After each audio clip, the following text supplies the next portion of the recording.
What's going on, YouTube? JT is Reborn here, and welcome back to another edition of After the Movie. Currently in my theater parking lot. This is the final After the Movie of 2023, so it is officially the 31st. I just got done watching The Iron Claw, so I'm here to give my quick, unfiltered thoughts on the film itself. So, for those who don't know, The Iron Claw is based on a true story of the Von Erich family, a famous wrestling family, and the tragedy that kind of ensues. It's kind of how they it's basically telling their life story, if you will.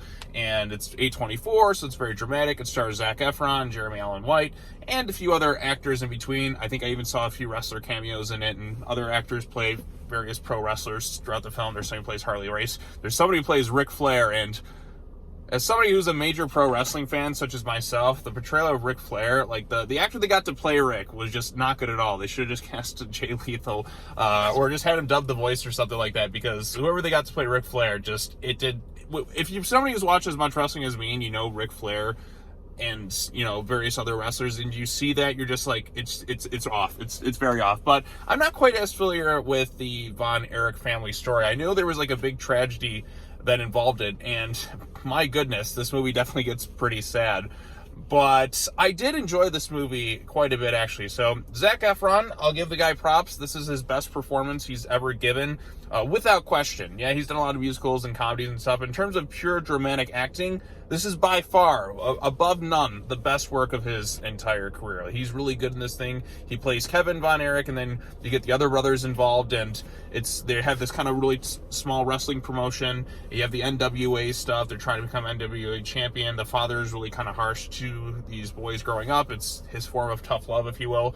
And it's just the tragedies, they call it the Von Erich curse, if you will, and all the tragedies that ensue this family, and like, you just keep thinking, could it get any worse? And it just keeps going and going and going, and there's a real sadness to it, and you definitely feel very emotional by the end of this thing, especially with all the stuff that all these different people kind of go through and stuff. So, now, I'm a big pro wrestling fan. I try to go to every show that's in my area, WWE, AEW.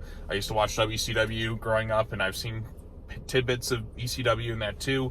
And I think this film, if you're a pro wrestling fan, is definitely a must-watch. It's pretty much on par with something like The Wrestler, another one of my favorite wrestling movies, which total opposite of very serious dramatic is Ready to Rumble. But this one, in terms of a sad, really kind of serious drama, this one is quite good, and it's fun kind of seeing some of the older school wrestling stuff. And I also will say this film has a fantastic soundtrack, a lot of 70s 80s rock. You got Don't Fear the Reaper and various other songs mixed into this. I'm like, oh, I'm really gonna dig this thing.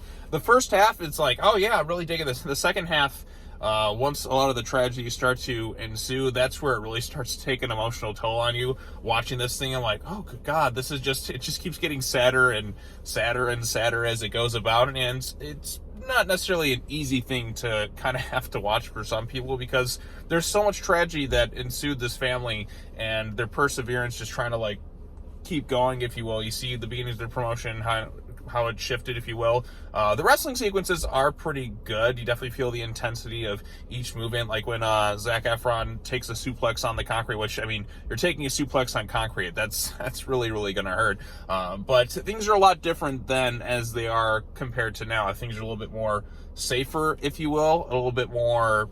I mean, they've obviously taken some precautions with different wrestlers in that too, compared to where the protocols were different. This is a very different era. You have the 70s and the 1980s, and it all mingles together pretty well, just kind of telling this story about this family and such. So, I don't know what else to really kind of get into. Like I said, this is a life story. I'm not sure what it says, based on true story, and oftentimes when you get those things, there's going to be some sort of slight inaccuracies, but for the story they had to tell, and I'm sure a lot of this stuff, like true, I'm sure the loss about family and stuff this is a very good one. It's a very good dramatic film, very heavy, very emotional, good soundtrack early on, and good performances. I think if you're a pro wrestling fan, such as myself, The Iron Claw is definitely one you want to check out. I even saw MJF, who was, I guess, the former AEW champion. He just lost his title last night, in there for a brief cameo. I saw him as a producer, and then you can kind of see him at one point in the film. I figured he might have had a bigger role, because I'd seen behind the scenes photos of him with Efron, but really just kind of the one bit. But like I said, as a wrestling fan, this is definitely a must watch. very good, very emotional, very heavy stuff, and you really feel the tragedy of the Von Erich family. And I think one of them did appear on AEW recently. I can't recall which one it was, but like I said, this is a very effective film, very well done, and I think it's worth checking out. So if you've seen The Iron Claw, what did you think of it? Post your comments down below. Be sure to like this video, share it with your friends, subscribe to the YouTube channel for more content, hit that bell for notifications, all that other fun stuff. And I got one more video I'm going to post today. I'm actually going to record it after this thing. But this is farewell to After the Movies for 2023. And I will see you next year in 2024. So, sayonara, everyone.